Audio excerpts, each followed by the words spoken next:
quedado acá, ¿verdad, chicos? Por acá. A ver, un cachito, permítanme. Bueno, vamos a un poquito venir por acá. ¿Se ve bien la pantalla, verdad? Hola. Sí, doctorita, se ve. Listo, gracias. Entonces, estamos en el capítulo de carbohidratos, ya terminando.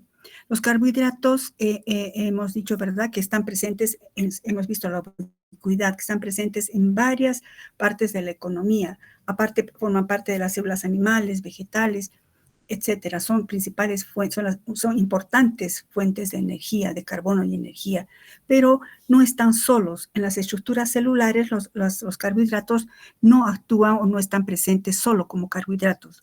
Una gran mayoría y de mucha importancia están unidas a otras biomoléculas. Por ejemplo, en el caso de las glicoproteínas, como su nombre nos está diciendo, son proteínas glicadas o glicosiladas, se dice, que se han unido una proteína con un carbohidrato. Se consideran a las glicoproteínas, habíamos visto, esto es un repasito, como moléculas verdaderas en las que un oligosacárido, que sería este, es una representación obviamente, un oligosacárido se une mediante enlace o glicosídico a una proteína. ¿Pero a qué nivel? A nivel de aminoácidos que también tengan grupos hidroxidrilo. Recuerdan que el enlace glicosídico resulta de la combinación de un compuesto hidroxilado con otro compuesto hidroxilado. Entonces se forman así estas importantes moléculas, las glicoproteínas. Toda proteína se sintetiza en el retículo endoplasmático, pero al salir del retículo endoplasmático, eso vamos a ver en el antepenúltimo capítulo, ingresan al aparato de Golgi, donde ahí mediante una modificación llamada posttraduccional, que les había dicho que subrayen, que luego vamos a ver a qué se refiere eso, estas proteínas se les etiqueta, podríamos decir así, se les pone, ven, proteína, plin, una etiqueta, un oligosacárido. Esto es catalizado por enzimas llamadas glicosiltransferasas. Esto es importante. Es decir, que las proteínas se glicosilan gracias a enzimas denominadas glicosiltransferasas. Por favor, subrayen. La unión siempre es de tipo enlace o glicosídico. ¿Dónde se encuentran las glicoproteínas? Pues el destino, una vez que se han sintetizado en la célula, en los ribosomas, luego son etiquetadas en el aparato de Golgi. ¿Dónde van estas proteínas? ¿Cuál es su destino? La ubicuidad o su destino es en las membranas celulares. Y este esquema puede verse claramente. Por ejemplo, esta es una glicoproteína. Este es el oligosacárido y una proteína que está unida mediante un enlace glicosídico. El hecho de que estén justo en la superficie de la celular, en la superficie de la célula, nos ayuda a entender que su principal función es la comunicación, como antenas ahí. Participan en son importantes mediadores del reconocimiento entre células. Por eso identificación célula-célula, o identificación entre ciertas células y entre una célula y ciertas moléculas que pueden ser factores de crecimiento u hormonas. Un ejemplo importante de este que, digamos, amerita, que sé que me pueden entender porque han de llevar en fisiología, son los antígenos de los grupos sanguíneos. Todo ser humano, y bueno, y también los animales, tenemos los animales en los glóbulos rojos, pues glicoproteínas en la superficie de los glóbulos rojos. Esas glicoproteínas actúan como antígenos. No pretendo hablar qué es un antígeno, ustedes van a llevar eso en inmunología, pero un antígeno, en este caso, es una glicoproteína. También hay antígenos que son solo proteínas, lipoproteínas, polisacáridos que pueden actuar. Un antígeno es aquel que da lugar a la respuesta de un anticuerpo. O sea, un antígeno genera un anticuerpo. Eso pueden poner para que se entienda. Escriban ahí, por favor. Los antígenos son moléculas que dan lugar a la formación de anticuerpos. A este nivel, ahí nos vamos a quedar. Y siempre reacciona un antígeno con un anticuerpo. Estos antígenos que están en la superficie de este eritrocito, por ejemplo, son glicoproteínas y son los responsables de que en el género humano nos clasifiquemos como personas del grupo O, del grupo A, del grupo B o aquellas que son del grupo AB. La estructura de una glicoproteína más o menos viene representada así. Las personas que son el grupo O, es decir, que sus eritrocitos corresponden al grupo O, pues se caracterizan porque, por ejemplo, esta es la glicoproteína, he querido simbolizar así. Esta es la proteína y este sería el oligosacárido. Todas las glicoproteínas de los seres humanos tienen esto, una N-acetilgalactosamina unida a una proteína que a su vez está unida a una galactosa mediante un enlace, fíjense, beta 1,3, y esta galactosa está unida a una fucosa. Son monosacáridos más extraños. Bueno, todos tienen esto y se dice que son personas del grupo O.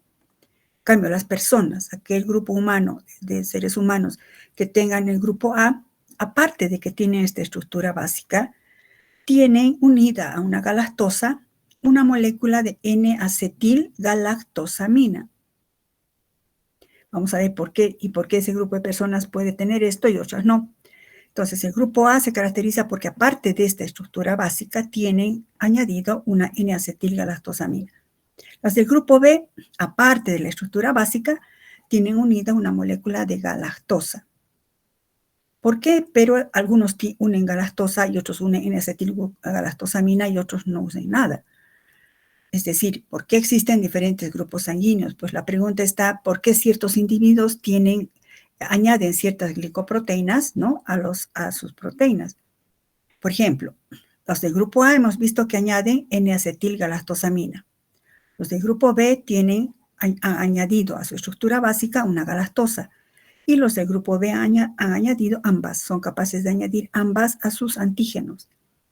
Cada individuo va a heredar un gen que va a codificar a una glicosiltransferasa que va a catalizar, que, por ejemplo, las personas del grupo A tienen esa enzima que hace que la N-acetilgalactosamina pueda unirse. Otras personas tendrán una glucosiltransferasa que haga que se añada la galactosa. Y esas enzimas vienen por herencia. La glicosiltransferasa tipo A añadirá, ¿qué cosa? N-acetilgalactosamina. La glicosiltransferasa tipo B añadirá galactosa. Y los del grupo AB pues tienen ambas enzimas. ¿Por qué tienen esas enzimas? Pues por herencia de sus padres.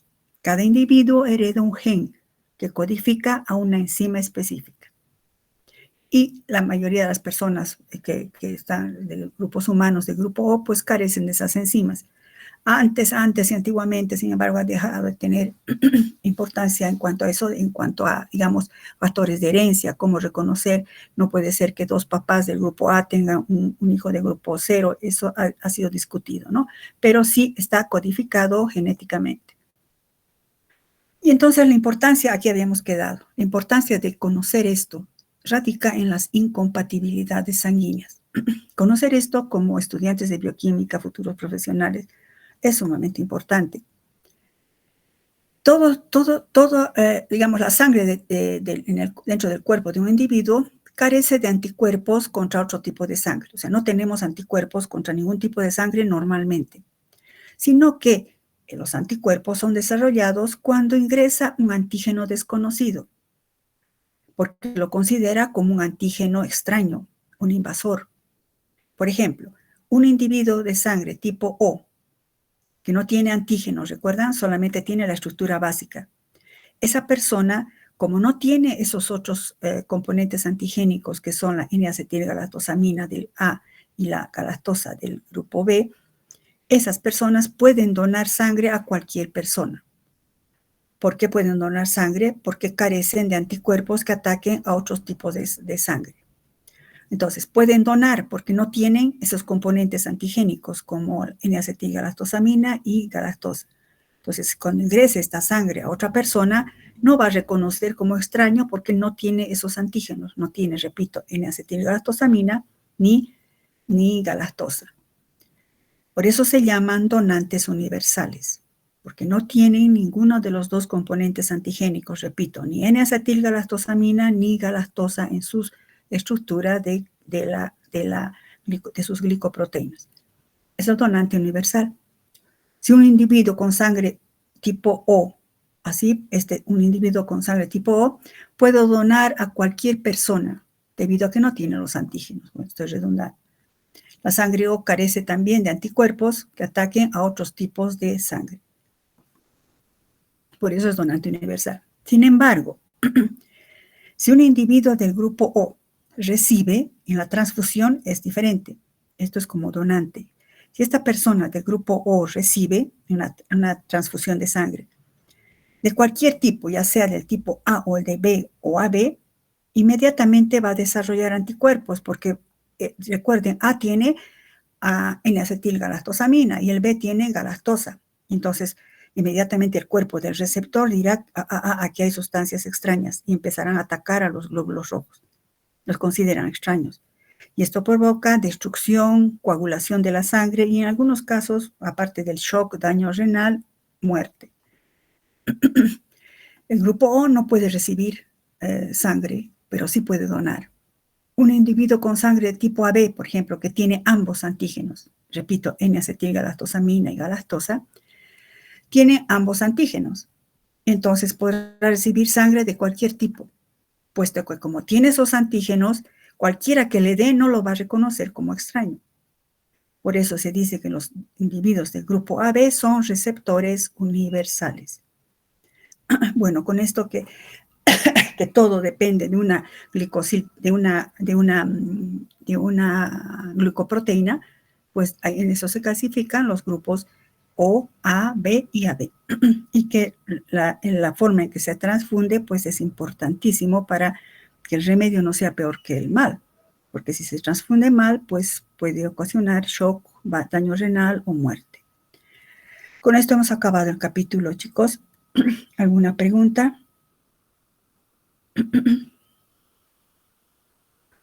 Bueno, si no hay preguntas, pasamos a otro capítulo. Ya les compartí las diapositivas del capítulo 3. Fíjense que estos capítulos son largos. El capítulo 2 es largo, fíjense, son 86 diapositivas. El capítulo 3 de lípidos también es un capítulo largo. ¿Y por qué no lo divido? En realidad se debería dividir académicamente, pero yo lo junto para que se estudie como una unidad, para que se entienda la correlación que existe entre todos los componentes del tema.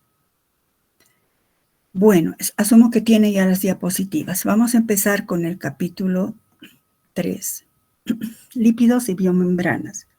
Fíjense entonces, estamos estudiando a las biomoléculas. Las biomoléculas son el objeto de estudio de bioquímica estructural o la química 1. Entre las biomoléculas hemos dicho que son los carbohidratos, que ya los hemos estudiado, los lípidos, los aminoácidos, bueno, carbohidratos, lípidos, proteínas y ácidos nucleicos. Pero cada uno de estos se divide en varios temas. Entonces vamos a ver lípidos y biomembranas. Pues vemos que los lípidos, porque pongo estos dibujos, abundan en los alimentos, tienen una estructura que da lugar a ciertas estructuras más complejas, son componentes esenciales de las membranas plasmáticas. Constituye un grupo diverso de moléculas y por tanto también tienen diversas funciones biológicas. ¿Dónde encontramos lípidos? Si ustedes recuerdan el capítulo 1, les había mostrado la célula, ¿verdad? Que los lípidos abundan en varias estructuras celulares. Pero también saliendo un poco de la célula, podemos decir que los lípidos están en las grasas, en los aceites que consumimos, ciertas vitaminas son lipídicas y ciertas hormonas son lipídicas. En los animales, sobre todo, donde se depositan los lípidos, la mayoría de los lípidos, se encuentran en el tejido adiposo, que no es el único lugar, pero abundan en el tejido adiposo. Aquí veremos una microfotografía, una micrografía, diríamos, electrónica, donde vemos, ¿verdad? Estos serían las células adiposas que están llenas de lípidos. Vamos a ver qué tipo de lípidos son. Sin embargo, bueno, digamos la representación de un adipocito. Fíjense, esta es una célula, el núcleo, sus retículos endoplasmáticos, sus mitocondrias, pero la vacuola de grasa es enorme. Esto en el tejido adiposo, que es uno de los tejidos que acumula un tipo especial de lípidos, los triglicéridos, que vamos a ver más adelante. Sin embargo, los lípidos, su única ubicuidad, su única zona, o diríamos, o tejido que acumulan no es el tejido adiposo. La mayoría de los se encuentra en las membranas de los lípidos. Es más, para entender las biomembranas, previamente hay que estudiar la estructura y funciones y características de los lípidos. En una célula eucariota, fíjense, existen lípidos en varias zonas. Forman parte de las membranas celulares y de las membranas de las organelas.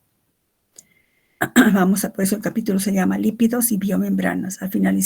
Casi al finalizar, vamos a ver a las biomembranas, una introducción al estudio de las biomembranas, que es un tema muy importante. Entonces, se encuentran a nivel de celular, donde se encuentran en las membranas celulares, formando parte de la membrana celular y que garantizan la compartimentalización de la célula, garantizan la composición intra y extracelular de la célula, los lípidos. No podríamos estudiar biomembranas sin antes entender muy bien la estructura, las funciones y características de los lípidos. Están presentes en muchas regiones de la célula. Entonces, ¿qué es un lípido? Los lípidos vienen del griego lipos, grasa. Son sustancias de origen biológico. Físicamente, digamos, físico-químicamente, son solubles solo en solventes orgánicos de baja polaridad, como cloroformo, metanol. Son casi totalmente, su solubilidad en agua es casi totalmente nula. Y constituyen un grupo diverso de moléculas. Al ser un grupo diverso, también tienen diversas funciones. Como tienen tantas funciones y hay tantos grupos, pues hay que clasificarlos para estudiarlos. Veamos la función y clasificación. Las principales funciones, ¿sabe? ¿Por qué es importante estudiar los lípidos? ¿Qué funciones cumplen? Son componentes importantes de las membranas, hemos mencionado ya. ¿Recuerdan la teoría del mosaico fluido que vamos a ver más adelante? Son componentes entonces importantes de las membranas. 2, constituyen una forma fundamental de almacenamiento de carbono y energía, sobre todo donde aquellos lípidos que están en las células adiposas, como los triglicéridos. En esto se parecen a los carbohidratos, ¿verdad? Recuerdan que los carbohidratos también hemos dicho que son fuentes de carbono y energía, pero en los lípidos vamos a ver que esto está mucho más exacerbado. También los lípidos son precursores de otras sustancias importantes como hormonas, reguladores biológicos como las prostaglandinas, que vamos a ver un poquito. Y vamos a ver algunas hormonas, no es competencia de bioquímica, pero vamos a ver algo para fundamentar por qué es importante estudiar a los lípidos. Actúan como aislantes porque recubren órganos importantes, todos hemos visto, ¿verdad? Cuando vemos, de un animal, pues todos los órganos vitales están recubiertos por grasa, por lípidos. También es importante porque algunas vitaminas y hormonas son de naturaleza lipídica. Eso en cuanto a sus funciones. Tienen función, entonces, energética y función de ser precursores de biomoléculas importantes, de moléculas importantes como hormonas, prostaglandinas, algunas vitaminas son lípidos. Pero esas serían sus funciones. ¿Cómo se clasifican? Pues el criterio de clasificación es la composición química. Esto nos va a ayudar a entender mejor la relación entre la estructura y la función. Entonces, repito, ¿cómo se clasifican los lípidos? Criterio de clasificación, la estructura química. Es decir, según su estructura química se clasifican en lípidos simples, lípidos compuestos y lípidos derivados. Entonces, ¿qué vemos aquí? ¿Qué vemos acá primero? Los lípidos simples. Los lípidos simples, esta parte y gran parte de este capítulo es bien sistemático, chicos. O sea que por eso he hecho tantos esquemas y cuadros. Los lípidos simples, a su vez, se subclasifican en acilgliceroles y ceras. Los acilgliceroles tienen como componentes, o también se puede decir que por hidrólisis forman, o lo mismo que decir que están formados por glicerol y ácidos grasos. ¿Recuerdan la estructura del glicerol? Y ácidos grasos. Las ceras son aquellas que por hidrólisis forman un alcohol, ácidos grasos, pero ambos de cadena larga, de alto peso molecular.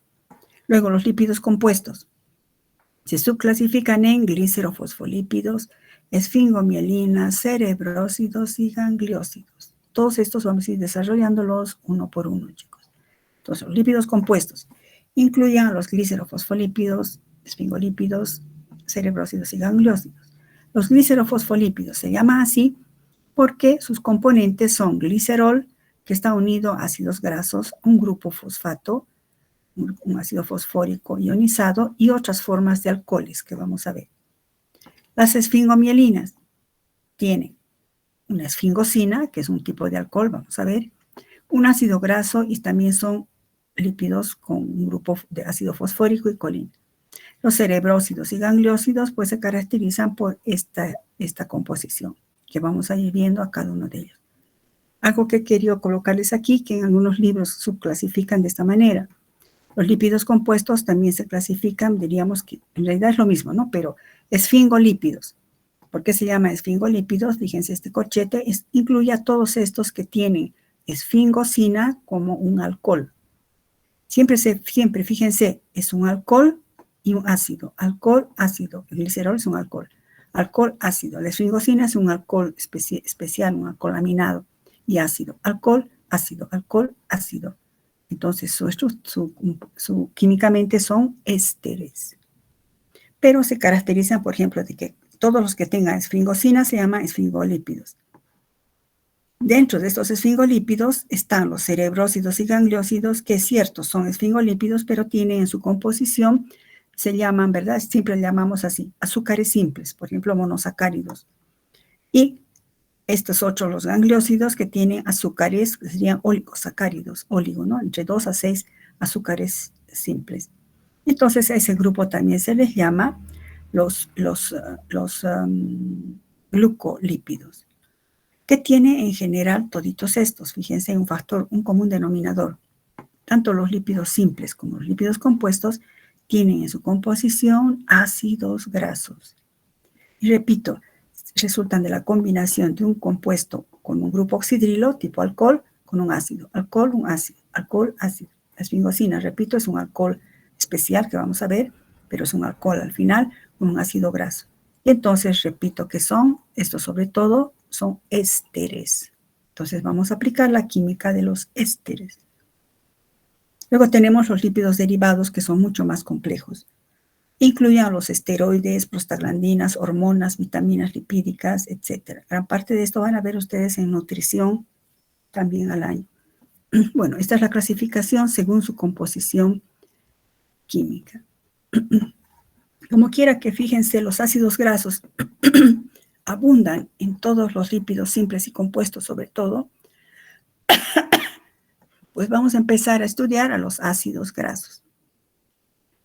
Fíjense, los ácidos grasos hemos dicho que son componentes de los lípidos simples y compuestos y su función es crucial en su estructura. Es tan importante que nos ubicaremos un poco. Relacionemos a los ácidos grasos con los carbohidratos que hemos estudiado. Por ejemplo, los glúcidos de la dieta, hemos dicho, recuerdan, comemos un almidón, al final se va a transformar en glucosa. Las proteínas de la dieta, que todavía no hemos estudiado, al final se van a transformar en aminoácidos. Pero gracias a esta hormona, yo sé que ahorita esto mucho no me van a entender, pero al acabar el capítulo, sí. Gracias a una hormona como la insulina, estos se pueden transformar en acetilcoenzima A, un compuesto crucial en el metabolismo, que da lugar a los ácidos grasos y esto da lugar a los triacilgliceroles. Entonces, fíjense que los ácidos grasos que vamos a estudiar y estos triacilgliceroles, que son lípidos simples, derivarían también de la dieta rica en carbohidratos. Por eso, cuando comemos mucho carbohidrato, pues acumulamos triacilgliceroles en el tejido adiposo y engordamos. Entonces, fíjense que todas las biomoléculas están interrelacionadas en el metabolismo. Ahora vamos a estudiar a estos solitos. Ustedes van a ver esas composiciones y en los ciclos al año. Entonces, los ácidos grasos y triacilgliceroles, en última instancia, también provienen de los carbohidratos y de los aminoácidos, y también de las grasas que consumimos. ¿Cuál es la estructura y cómo los nombramos a los ácidos grasos? Los ácidos grasos son químicamente ácidos monocarboxílicos de cadena larga, es decir, que tienen un solo grupo carboxilo y su cadena es larga, generalmente está por encima de 10 hasta 24 o 26 átomos de carbono. Los ácidos grasos pueden ser saturados o insaturados. Entre los ácidos grasos saturados tenemos cáprico, láurico, mirístico, palmítico, y quiero aclarar algo, no pretendo que me aprendan de memoria esto, por favor, no. Su nombre común el número de átomos. Fíjense que hay ácidos grasos, por eso dice de cadena larga, de 10, de 12, 14, 16, 18, 20. Y se abrevia generalmente el número aquí adelante, que sería el número de átomos de carbono. Y en este caso, 2.0 significa que no hay dobles enlaces. En cambio, los grasos insaturados, que sí tienen un interés especial, están el palmítico, el oleico, linoleico, alfa-linolénico, araquidónico. Estos sí los vamos a estudiar más profundamente. Número de átomos de carbono, fíjense, 16, 18, 18, 18, 20. Y su abreviatura que sí tenemos que saber. Fíjense que se usa un número, 2 puntos, un número. ¿Qué significa esto? Ahorita vamos a ver qué significa esto, qué significa todo esto. Otra vez la letra omega, fíjense. La estructura de un ácido graso, ¿cómo es? Si nos fijamos aquí, este sería el ácido palmítico de 16 átomos de carbono. Aquí dice 14, con este 15, 16. Es un ácido graso saturado, con un solo grupo carboxilo, por eso son ácidos monocarboxílicos de cadena larga. Algo que vemos y resalta acá es que todos son con número par, tanto los saturados como los insaturados, todos de número par. Eso ustedes al año van a ver en la beta oxidación qué importancia tiene, siempre son pares. Esta sería una estructura de un ácido graso insaturado, por ejemplo, el palmitoleico, que tiene un solo doble enlace. Si ustedes recuerdan orgánica, a nivel del doble enlace, el doble enlace tiene una estructura planar, ¿verdad? Entonces siempre aparece o cis o trans. Vamos a ver que todos son cis, es decir, están del mismo lado del plano. Entonces, ¿qué reconocemos en común acá? Que los ácidos grasos, al tener una cabeza, un grupo carboxilo, este grupo electronegatividad. Entonces, el carbono está parcialmente positivo, fíjense en el cursor, y el oxígeno parcialmente negativo. Entonces, se simboliza así. Un ácido graso presenta una cabeza polar, que sería el ácido carboxílico, y la cola igual acá, una cola apolar, porque estos son solamente, aquí, ¿qué tipo de atracción habría entre una y otra molécula de ácido graso? Pues solo de Van der Waals. Es una cola apolar. Entonces, se representa generalmente así, como una cabeza polar y una cola apolar. Este término se denomina anfipaticidad, es decir, que en una misma molécula encontramos una zona polar y el otro extremo o otra zona apolar. Y esto es vital en biología y en bioquímica, la anfipaticidad. Ambos datos lugar, que es decir, que presenta ambas propiedades. Repito, cabeza polar y cola apolar.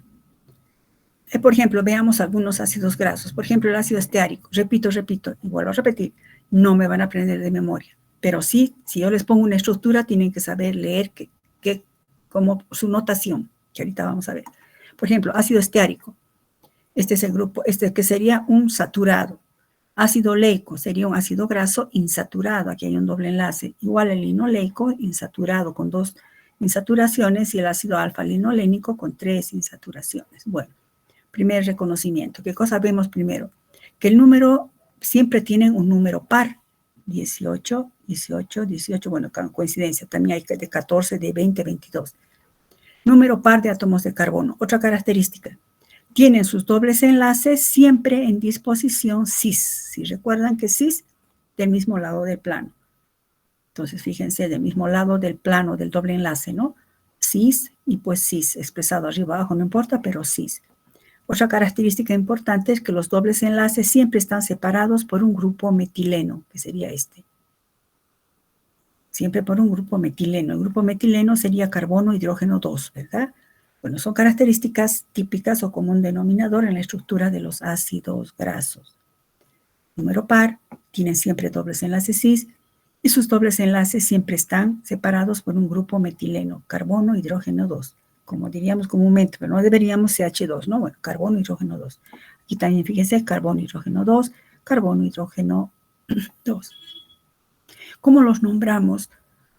A partir de su nombre también los podemos escribir.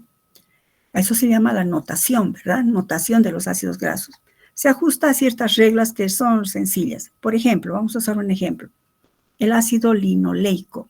El ácido linoleico tiene 18 átomos de carbono. Es un átomo de carbono insaturado. Bueno, su notación es esta. 18, 2.2C delta, letra griega delta, ¿no? Delta 19 o 912, omega 6. ¿Cómo interpretamos esto? El primer número indica el número de átomos de carbono. Pues decimos, es un ácido graso de 18 átomos de carbono. El número después de los 2 puntos indica el número de dobles enlaces o insaturaciones. Indica que tiene 2 insaturaciones. La configuración de esas insaturaciones siempre es cis, por eso se usa la letra C. Y delta es para indicar la posición de los dobles enlaces. Decimos que tiene 2 dobles enlaces, pero ¿dónde están esos dobles enlaces? Ah, pues están en la posición 9 y 10. Y corresponde, escriban aquí un ladito, por favor, una clasificación importante de los ácidos grasos es su clasificación como omega ácidos grasos, omega 3, omega 6 e incluso hay omega 9. Entonces, los más importantes son ácidos grasos omega 3 y omega 6. Importantes en cuanto a nutrición y en cuanto a inmunología. Los ácidos grasos omega 6 y omega 3. ¿Y qué significa omega? Recuerdan que hemos visto en prácticas también cuando hemos visto el omega hidroximetilfurfural. La letra griega omega nos indica que es el último átomo de carbono que tenga doble enlace contando desde el extremo, del otro extremo o grupo metilo. Vamos a ver eso a qué se refiere. Entonces, eso queda claro. El primer número de átomos de carbono que tiene el ácido graso. El número después de los 2 puntos, cuántas insaturaciones tiene, la configuración cis, y delta alto, elevado a los números son la posición de los dobles enlaces. Y si corresponde a la serie omega 6 u omega 3. ¿Y a qué se refiere esto? Se refiere al último átomo de carbono insaturado contando desde el extremo final de la molécula. Por ejemplo, aquí nos vamos a fijar. Vuelvan a esto. Este es el ácido aquí vamos, linolénico. Haremos el linolénico, chicos. Fíjense, este ácido linolénico tiene, fíjense, siempre se cuenta de este grupo carboxilo, ¿no? Por nomenclatura. Entonces, fíjense mi cursor. 1, 2, 3, 4, 5, 6, 7, 8, 9. Pongan ahí 9. 9. Conseguimos 10, 11, 12. Aquí pongan 12. 13, 14, 15. Pongan 15. 16, 17, 18, ¿verdad? Bueno, este ácido linoleico, por ejemplo, entonces, ¿cómo lo escribiríamos? Si ustedes se fijan aquí adelante, les estoy poniendo aquí, sería 18, 3, cis, delta, 9, 12, 15. ¿Y por qué es omega 3? Si se fijan, se refiere a la posición del último, a la posición del carbono insaturado que esté a lo más lejos posible, contando desde el grupo metilo. Entonces, fíjense mi cursor. 1, 2, 3. Este es de la serie omega 3. En cambio, contando desde el extremo, sería 1, 2, 3, 4, 5, 6. En el carbono 6, contando desde el extremo, no es de la nomenclatura oficial. Desde el extremo es omega 6. Entonces, chicos, como para practicar, quiero que a partir de este nombre, como está aquí, me escriban la estructura como tarea. 16 átomos de carbono, un solo doble enlace en cis, y el doble enlace, ¿dónde está? 9. ¿Qué tipo de omega será? Luego que a partir de este nombre también escriban, ¿verdad? Pueden hacerlo en líneas de enlace de valencia, los ácidos grasos. Practiquen eso. Bueno, esa es una nomenclatura importante que les va a servir también muchísimo en bioquímica 2 y en nutrición aprender eso, chicos. Tienen que poder, a partir de esto, escribir su notación o a partir de lo que está así, escribir qué tipo de ácido graso es, si es omega 3 o es omega 6, cuántas insaturaciones, en qué posición tiene, cuántos átomos de carbono tiene. Eso sí tienen que saber. ¿Cómo se comportan los ácidos grasos in vitro? Para entender su función, tenemos que entender cómo se comportarían primero en un tubo de ensayo in vitro. Si estudiamos el comportamiento in vitro, en un tubo de ensayo quiere decir, veremos que los ácidos grasos son ácidos débiles. Es decir, que tienen pKs bueno, si el ácido es débil, su pK es relativamente alto, más o menos entre 4 y 5, 4.5. ¿Qué quiere decir eso? Como son ácidos débiles, su pK es relativamente alto, a pH fisiológico, escriban ahí, a pH fisiológico, que hemos dicho que es entre 6, 5 y 8, a pH fisiológico, los ácidos grasos siempre se encuentran en su forma ionizada, es decir, como bases conjugadas. Los ácidos grasos se encontrarán siempre en su forma ionizada, como bases conjugadas. Entonces, este sería un ácido graso. El pK de este grupo carboxilo es 4,5. El pH fisiológico es 6,5,8, que es más alcalino que este. Entonces, esto es de esperar que siempre esté ionizado, es decir, que done su protón.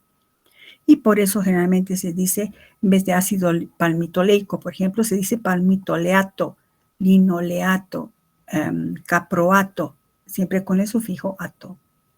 ¿Por qué? Repito, porque debido a su pK, que es 4,5, es inferior al pH fisiológico. El pH fisiológico, si es mayor, resulta, imagínense, es más alcalino. Y si es más alcalino, es obvio que esto va a ionizarse. Y siempre van a estar en su forma ionizada. ¿Recuerdan del grupo fosfato también? En los carbohidratos que hemos visto, pues siempre están ionizados.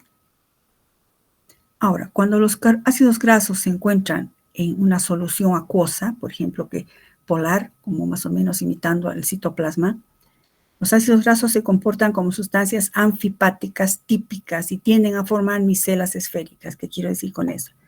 Los ácidos grasos, por ejemplo, si colocaríamos ácidos grasos en un vaso de precipitado con agua, ¿qué va a ocurrir? Los ácidos grasos hemos dicho que tienen una cabeza polar y una cola apolar. Entonces, la cabeza polar, fíjense aquí, si ustedes amplían, las cabezas tienden a ir hacia el lado del agua, hacia el lado polar. Semejante disuelve semejante, polar con polar. Y las colas se alejan. Por eso, si ustedes ponen un aceite o un ácido graso, digamos un aceite en agua, se va a ir arriba, como una monocapa. Forman una monocapa. Y entonces tienen estas formas cuneiformes y forman micelas esféricas, que serían estas. Micelas esféricas, fíjense, esto es importante porque nos va a ayudar con las membranas, chicos. Las colas se atraen entre sí, fíjense mi cursor, al centro, cola con colas y las cabezas rodeando hacia afuera para interactuar con el agua que es polar. De esto no hablaremos todavía después. Entonces, los ácidos grasos forman monocapas y forman micelas. ¿Cuándo? Si ustedes agarran y lo agitan esto, va a formar una emulsión. Esas gotículas, ¿qué cosas son? Micelas que se distribuyen de esta manera. Cuando queda en reposo, otra vez suben, fíjense, y otra vez forman la monocapa. Entonces, ¿por qué es importante esto para la parte bioquímica? Que las cabezas polares siempre van a ir hacia el lado polar, como el agua o el citoplasma. Y las colas apolares son lejos del agua o se asocian las colas entre sí. Fíjense, aquí vamos a ver en la bicapa más adelante. Ese comportamiento físico de los ácidos grasos, pues nos va a ayudar a entender también el comportamiento in vivo. Bueno, in vivo, dentro de las células se van a comportar parecido a eso.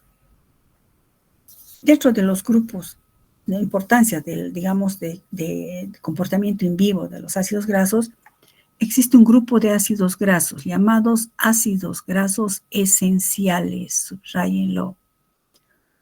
¿Por qué se llaman esenciales? Estos ácidos grasos nosotros no podemos sintetizarlos. No tenemos enzimas necesarias para sintetizarlos a estos ácidos grasos. Tenemos capacidad limitada para desaturar. Y sin embargo necesitamos a estos ácidos grasos en nuestro metabolismo y entonces lo tenemos que adquirir en la dieta. Debemos consumirlos. Sobre todo, estos sí los producen los vegetales nuevamente. Fíjense cómo dependemos de las plantas, cómo debemos cuidar la biosfera para seguir viviendo, chicos. Las plantas transforman el CO2 en alimentos. Luego, ¿qué hacen? Absorben el CO2. Cuando se acumula el CO2 en el medio ambiente, que es lo que está pasando con nuestro planeta, está produciéndose el calentamiento global. Más árboles deberíamos plantar para disminuir el efecto invernadero. Las plantas nos ayudan en todo. Dependemos de las plantas. Entonces, las plantas son las que sí pueden generar estos ácidos grasos que los llamamos esenciales porque nosotros no los podemos sintetizar. Estos ácidos grasos esenciales son utilizados para formar esto. Escriban y subrayen esto. ¿Por qué son esenciales? Sobre todo porque los necesitamos para sintetizar estos ácidos grasos llamados eicosanoicos. Ustedes recuerdan química orgánica, el prefijo eicosano significa 20, es decir, ácidos grasos de 20 y 20 y tantos átomos de carbono. Estos dan lugar a sustancias importantes de regulación, sobre todo en nuestro organismo, que son los eicosanoides, prostaglandinas, bla, bla, bla, que algunos de estos los vamos a estudiar aquí. Entonces, existe un grupo de ácidos grasos que nosotros no podemos sintetizarlos. ¿Quién los va a sintetizar? Las plantas. Y como no podemos sintetizarlos, tenemos que consumirlos en la dieta. Y por eso se llaman ácidos grasos esenciales. ¿Por qué se llaman esenciales? Porque no podemos sintetizarlos. ¿Pero por qué son esenciales? Porque a partir de esos ácidos grasos, se sintetizan estos ácidos grasos eicosanoicos, que van a dar lugar a importantes moléculas. Eicosanoides, prostaglandinas, tromboxanos, leucotrienos. Gran parte de esto es tema de inmunología. ¿Cuáles son esos ácidos grasos que no podemos sintetizarlos y que debemos consumirlos en nuestra dieta?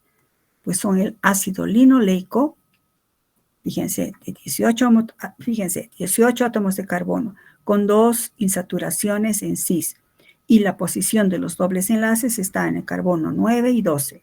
Corresponden a la serie omega 6, es decir, que tienen el último carbono con doble enlace en posición 6, contando desde el extremo, desde el grupo metilo.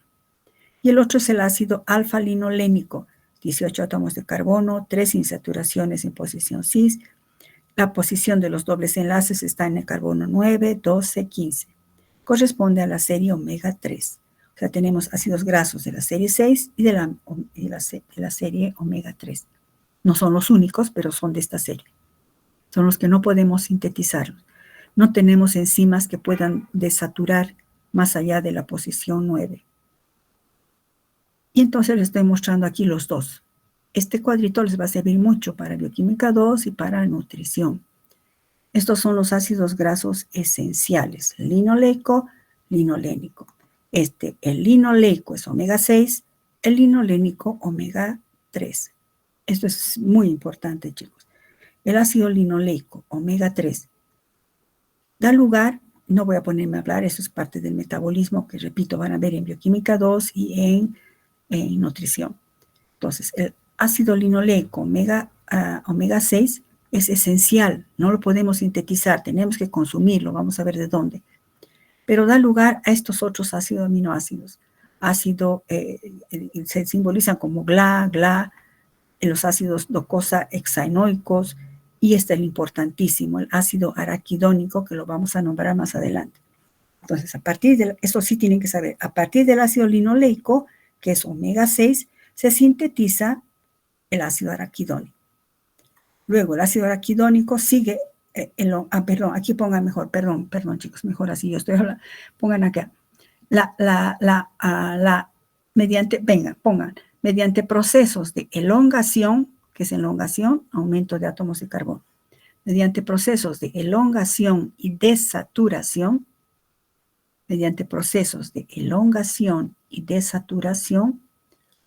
estos ácidos grasos esenciales son oxidados en el hígado.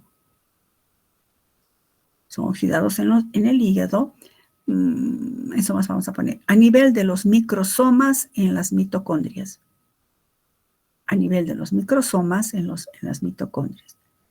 Dando lugar a importantes ácidos grasos poliinsaturados.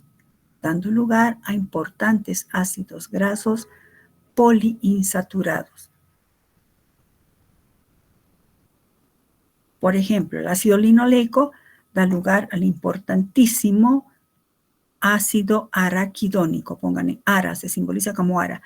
Ácido araquidónico. Arachidonic acid, por eso están sus siglas en inglés. Bueno, ácido araquidónico.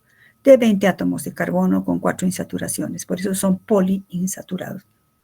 A partir de este ácido araquidónico sigue elongándose, o sea, sigue aumentando el número de átomos de carbono y sigue aumentando las insaturaciones hasta llegar a este otro importante ácido poliinsaturado, DPA, que significa ácido, escriban, docosa pentaenoico. Docosa significa 22, ¿verdad? Pentaenoico con 5 insaturaciones. Ácido docosa, las siglas, docosa pentaenoico. Y el ácido linolénico, que también es esencial, que corresponde a la serie omega 3, en los mismos microsomas sufren la elongación y desaturación, dando lugar a estos otros ácidos grasos. Importantes derivados del ácido linolénico son el EPA, llamado ácido eicosapentaenoico. Ácido eicosapentaenoico, que luego da lugar al DPA, que es el ácido docosapentaenoico. Y sigue elongándose en los microsomas hasta llegar al DHA, ácido docosahexaenoico. Ácido docosahexaenoico. Importantísimo este ácido, este linoleico. Si, por ejemplo, las mujeres embarazadas, si no se nutren bien y no consumen suficiente ácido linolénico, no generarán estos ácidos grasos. Estos ácidos grasos van al cerebro, a la retina, en el desarrollo de los ojos, en el desarrollo del sistema nervioso. No sé si han leído alguna vez o han escuchado en la televisión la leche, no sé qué, con leche es enriquecida con DHA o enriquecida con DPA para el desarrollo de los niños. Y lo mismo, si aquí faltara el ácido linolénico, no se forma el ácido araquidónico, que da lugar a las prostaglandinas, vamos a ver. Bueno, entonces, estos son ácidos grasos esenciales que sí tienen que saber, importantísimos. ¿Por qué son importantes? Bueno, ¿por qué se llaman esenciales? Porque no los podemos sintetizar, los debemos consumir. ¿Por qué son importantes? Porque dan lugar a estos importantes ácidos grasos poliinsaturados que les he puesto en círculo. Ahora, ¿cuáles son las enzimas que catalizan esta elongación y esta desaturación? Varias enzimas, como pueden aquí, delta 6 desaturasa, elongasa, delta 5, elongasa, bla, bla, bla, que ustedes van a ver en bioquímica 2, parte del metabolismo. Pero aquí, siempre he dicho, ¿verdad? Le vamos a dar una miradita a bioquímica 2 para que vean la trascendencia y la importancia de aprender estos ácidos grasos. Entre estas enzimas empezando, esta enzima es bien importante, la delta 6 desaturasa. Esta delta 6 desaturasa, está bien aquí. La delta 6 desaturasa tiene mayor afinidad, por el ácido linolénico. Si está al centro es que puede catalizar tanto al ácido linolénico como al linoleico y linolénico. Pero tiene, como quien dice, más afinidad o preferencia por el linolénico. Vamos a ver que una enzima tiene un sitio activo que, digamos, puede actuar mejor con la estructura de este sustrato. Entonces, la delta 6 desaturasa tiene mayor afinidad por el ácido linolénico omega 3 que por el ácido linoleico omega 6. De manera que, si se consume mucho del ácido linolénico, que es omega 3, si el aporte es elevado, va a inhibir esto. O sea, en otras palabras, quiero decir, debido a que esta tiene preferencia para catalizar esta ruta, si se consume mucho de ácidos grasos omega 3, va a ir en detrimento o en desfavor de esta síntesis. No se va a sintetizar ácido araquidónico ni DPA. Entonces tiene que haber un equilibrio en el consumo, por eso, de los ácidos grasos esenciales. Se recomienda de un modo general, más o menos, aunque en algunos libros cambian de 8 a 4, una proporción entre cuánto debo comer, digamos, la proporción. ¿Debo comer mucho de omega 6 o más de omega 3? Debido a lo que hemos hablado, que la omega 6, que la delta 6 desaturasa cataliza mejor al ácido linolénico, pues entonces tenemos que comer un poquito más de omega 6. Y por eso la relación o proporción en los nutrientes entre omega 6 en la alimentación, en la nutrición, entre omega 6 y 3, es que debemos comer un poquito más de 6 que de 3. Es decir, la relación tiene que ser inferior a 8. Tampoco comer demasiado 6, ¿no? Demasiado omega 6. Menor a 8. Por ejemplo, el aceite de soya o la soya tiene una relación omega 6, omega 3 de ácidos grasos, 7. Está bien. Es menor a 8, está bien. Pero el maíz, el aceite de maíz, por ejemplo, tiene mucho de omega 6, 17. No es muy conveniente. La pulpa de remolacha está muy bien, 6. La carne vacuna o de cerdo tiene muchísimo omega 6. Tampoco es bueno. Entonces, estas son las estructuras de los ácidos grasos poliinsaturados que les he puesto aquí. Ácido linoleico. Aquí practiquen, chicos. Digamos de cuánto es. Aquí contamos 1, 2, 3, 4, 5, 6, 7, 8, 9, 10, 11, 12, 13, 14, 15, 16, 17, 18. 18, 2 puntos. ¿Cuántas insaturaciones? 2 insaturaciones. Delta, ¿en qué posición está? 1, 2, 3, 4, 5, 6, 7, 8, 9. Delta, 9, 10, 11, 12. Delta, 9, 12. ¿Qué tipo de omega es? Contamos desde acá. 1, 2, 3, 4, 5, 6. Ah, omega 6. Practiquen con todos estos, chicos. Creo que no es nada difícil, ¿verdad? Si hay alguna pregunta, pueden poner el micrófono o levantar la mano por el chat. Ácidos grasos poliinsaturados. Estamos en bioquímica estructural. Sí tienen que poder leer esto. Por ejemplo, póngame su notación. De también su notación. Bueno, fíjense que son los importantísimos poliinsaturados esenciales en la nutrición, en el desarrollo de los niños, bueno, y para toda edad. Ahora, ¿dónde encontramos? Bueno, otra miradita ahora a nutrición. ¿Dónde encontramos estos ácidos grasos? El 3 y el 6. Los omega 6 que debemos comer un poquito más, pero no excedernos. Por ejemplo, sería que es el ácido linoleico. Está presente en el aceite de girasol, aceite de maíz, aceite de soya, aceite de algodón, germen de trigo, en las nueces, en los piñones. El ácido araquidónico, que es importante, que deriva del ácido linoleico, pero que también los podemos consumir tal cual, está en las grasas animales, en las semillas, en la yema del huevo. El omega 3, que da lugar al ácido eicosapentaenoico y docosahexaenoico y al ácido alfa, que tiene el ácido linolénico, está en comer atún y salmón, sardinas, peces de mar. Sobre todo se acumula en sus hígados. Y el ácido linolénico en las nueces, semillas o aceites de lino, en la linaza, de ahí viene el nombre del linolénico en la linaza, en la soya, en las hojas verdes como las espinacas. Entonces debemos comer un poquito más de esto y también tenemos que comer esto. Y tiene que haber ese equilibrio entre consumir estos dos para garantizar que vamos a tener los dos ácidos grasos esenciales, linoleico y linolénico. ¿Por qué son tan importantes estos ácidos grasos poliinsaturados?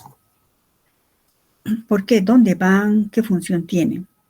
Pues estos se incorporan en las membranas celulares. Ya vemos ahora que ¿dónde van a ir? A las membranas celulares. En la bicapa lipídica de la membrana plasmática y modifican la fluidez de las membranas. Cuanto más fluida es una membrana, es decir, recuerdan la teoría del mosaico fluido, vamos a ver más adelante. Cuanto más fluida es la membrana, mejor se pueden acomodar los poros de ingreso y salida en el citoplasma, el movimiento que acomoda enzimas, los canales de iones, etc. Los dobles enlaces, o sea, ¿por qué son? Porque, fíjense, cuanto más compuestos insaturados tiene una membrana celular, afecta en su funcionalidad. Por ejemplo, los dobles enlaces son poliinsaturados. Los dobles enlaces permiten que la cadena carbonada de los ácidos grasos de la membrana celular dan forma, digamos, tiene una forma curvada en el espacio. Si se fijan aquí, estos serían ácidos grasos saturados. Estos serían ácidos grasos insaturados, donde están los dobles enlaces y en disposición cis. Entonces, aquí se acomoda muy bien con atracciones de Van der Waals. En cambio, cuando hay insaturados, no hay esa atracción así como una red firme, sino que esta inclinación en cis ocasiona espacios. De esa manera se favorece la función de los canales iónicos, de las bombas, a nivel de las membranas celulares. Entonces, tenemos aquí ácidos grasos saturados, atracciones de Van der Waals, y mezcla de ácidos grasos saturados e insaturados, pues no hay esa misma atracción. Repito, da lugar a la formación de los canales de iónicos, poros en las células. La saturación de los ácidos grasos de los fosfolípidos afecta la fluidez membranal, subrayen, yo lo he puesto en negrillas. La saturación, ¿en qué sentido? Esto es saturado. Dígame, cuanto más saturados sean los ácidos grasos, la fluidez va a ser mayor o menor. Chicos, cuanto mayor sea la saturación de los ácidos grasos que forman parte de la membrana celular, la fluidez será mayor o menor. Será menor, chicos, ¿verdad? Entonces, o puede Menor sería, doctora. Perdón, menor, ¿verdad? Sí. Y ponga entonces Sí, como una conclusión, a mayor insaturación, ¿qué sería esto? A mayor insaturación, mayor fluidez. La membrana será más fluida, aquí será muy rígida, ¿no? A mayor insaturación, mayor fluidez. Entonces, ¿qué hemos dicho? ¿Por qué son importantes estos ácidos grasos poliinsaturados? Porque los dobles enlaces aumentan la fluidez de las membranas. 1. 2. Los ácidos grasos poliinsaturados forman parte de los fosfolípidos de las membranas celulares que vamos a estudiar. Fosfatidilcolina, es todo lo que vamos a estudiar.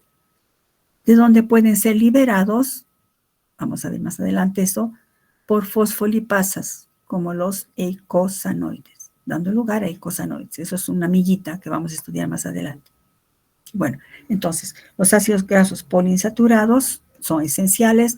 Los ácidos grasos linoleico y linolénico son ácidos grasos esenciales, que van a dar lugar a la formación de otros ácidos grasos poliinsaturados que cumplen funciones importantes, como modificar la fluidez de las membranas y formar parte de los fosfolípidos de las membranas celulares, que vamos a ver más adelante. Esta es una amiguita, no puedo dejar de mencionar. Vamos a ver que a partir de los fosfolípidos se generan otros compuestos. Bueno, con eso estamos viendo, digamos, la notación de los ácidos grasos, a qué dan lugar los ácidos grasos esenciales, a los ácidos grasos poliinsaturados. ¿Qué función tienen los ácidos grasos poliinsaturados? Acabamos de ver. Ahora, los ácidos grasos participan en el metabolismo. ¿Cuál es la forma biológicamente o metabólicamente activa, podríamos decir, de los ácidos grasos? Pues para eso tenemos que ver primero las reacciones biológicamente importantes de los ácidos grasos. Los ácidos grasos, yo sé que, digamos, pueden estar en los alimentos, ¿verdad? Pero en nuestro organismo, los ácidos grasos, ¿dónde se van a acumular? Se acumulan en los triacilgliceroles. Yo sé que ahorita, ¿qué es eso? Son como, luego vamos a profundizar mejor. O sea, ¿dónde están? Los ácidos grasos en nuestro organismo están en los triacilgliceroles, es decir, en el tejido adiposo, y constituyen moléculas que actúan como fuente de carbono y energía. ¿Por qué de carbono y energía? Porque estos ácidos grasos son una fuente importante de energía para que el músculo esquelético, nuestros músculos, puedan trabajar. Importante para aportar energía en músculos en contracción. Por tanto, ¿cuál es la forma metabólicamente activa? La forma biológicamente activa de los ácidos grasos es un tioéster. Ahora, hemos dicho que ¿dónde están los ácidos grasos? Por ejemplo, en nuestro tejido adiposo. En el tejido adiposo están los triglicéridos. En los triglicéridos, como dice su nombre, ahorita vamos a ver, triglicéridos tienen 3 ácidos grasos. Los ácidos grasos, para metabolizarse, se tienen que transformar en un derivado tioestérico llamado acilcoenzima A. A ver, bueno, nos adelantamos un poco. Quiero dejar como miguitas, no hay otra forma de explicar eso, chicos. Un ácido graso, proveniente de donde sea, un ácido graso que está en el citoplasma, digamos, de una célula muscular, ¿cómo va a entrar a dar energía? Si hemos dicho que es una fuente de energía, pues tiene que ser primeramente transformado o activado. ¿Cómo? reacciona con esta molécula. Y pongan ahí la coenzima A reducida. Enciérrenla así como estoy haciendo yo. Y se llama, pongan ahí su nombre, coenzima A reducida. ¿Qué es eso? Más adelante, chicos. Coenzima A reducida. Esto vamos a ver en nucleótidos también. Coenzima A reducida. Entonces, un ácido graso reacciona con la coenzima A reducida y aporta energía, el ATP. Y la enzima que cataliza eso es una tiosinasa. ¿Se acuerdan? Sinasas. Cuando hablamos de sinasa siempre está involucrado el ATP.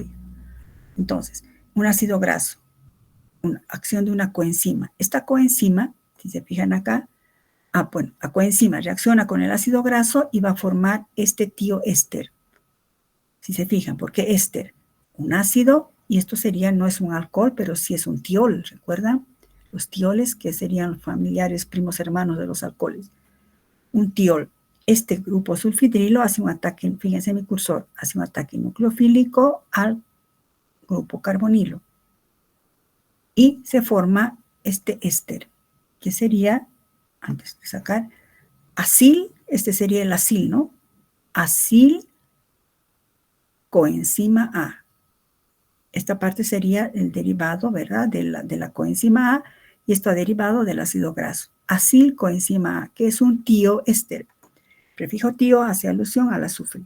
Y el ATP se hidroliza, rinde energía y se transforma en AMP más pirofosfato inorgánico. Y pongan pirofosfato inorgánico. Este es, más adelante es bien importante. El ácido graso pues va a brindar el grupo acilo. Este es un grupo acilo, ¿recuerdan orgánica? Que sería estito. Y entonces, el par de electrones de este azufre ha hecho un ataque nucleofílico a este carbono y se ha formado un éster. En realidad, un tioéster. Esta es la forma activa de los ácidos grasos. Esta reacción de activación tiene lugar en la membrana externa de las mitocondrias. A ver, ¿qué es eso de cómo que quiere decir? ¿Qué quiero decir con esto? Esta coenzima A, este acilcoenzima A, se ha generado gracias a que ha reaccionado este ácido graso con esta coenzima A. A ver, ¿cómo podríamos indicar esto? Espérenme, para que se entienda mejor. Una persona está haciendo ejercicio en la madrugada, no ha comido nada, ¿verdad? Los ejercicios en la mañana, antes del desayuno, es importante, porque se asume que se quemaría la grasa del tejido adiposo. Entonces, ¿por qué quemaríamos? Llamamos el término común. Porque al hacer ejercicio en la mañana, como no hemos comido nada, el músculo necesita contraerse. Entonces, necesita energía. ¿De dónde va a sacar energía? Pues no hay tanto glucógeno porque no hemos comido nada. No hemos desayunado, pues no hay glucosa, no hay glucógeno. Entonces, ¿qué va a hacer? Se activa el tejido adiposo y se liberan ácidos grasos desde el tejido adiposo, se transportan por la sangre e ingresan al tejido muscular. En el tejido muscular ha ingresado, imagínense ahorita este ácido graso está en el citoplasma del tejido muscular y tiene que entrar en las mitocondrias. Pues antes de entrar a las mitocondrias tiene que activarse mediante esta reacción, formando acilcoenzima A. Esta acilcoenzima A, bueno, es una historia ya de bioquímica 2 esto. Necesita una enzima, la carnitintransferasa, que hace que ingrese a las mitocondrias. Y en las mitocondrias, este ácido graso empieza a cortarse de 2 en 2, de 2 en 2, y pues mediante el ciclo de Krebs, etcétera, genera ATP. Y por eso la persona puede seguir corriendo o haciendo ejercicio de fuerza muscular, como quiera.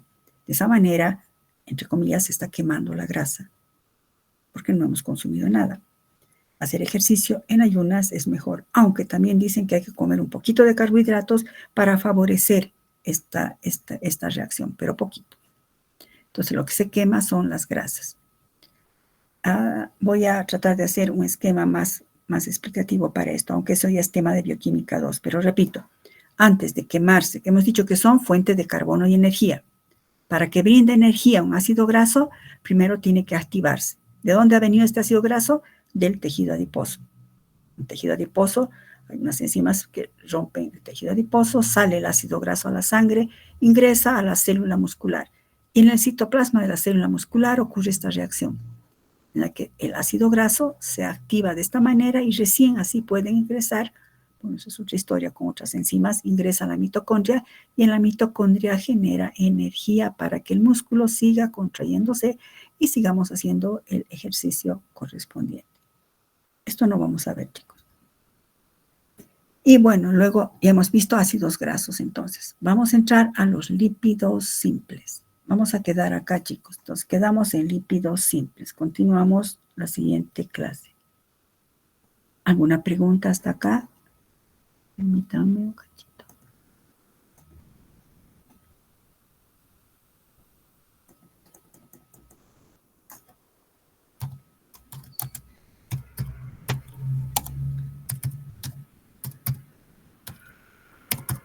Ya, entonces vamos a quedar acá.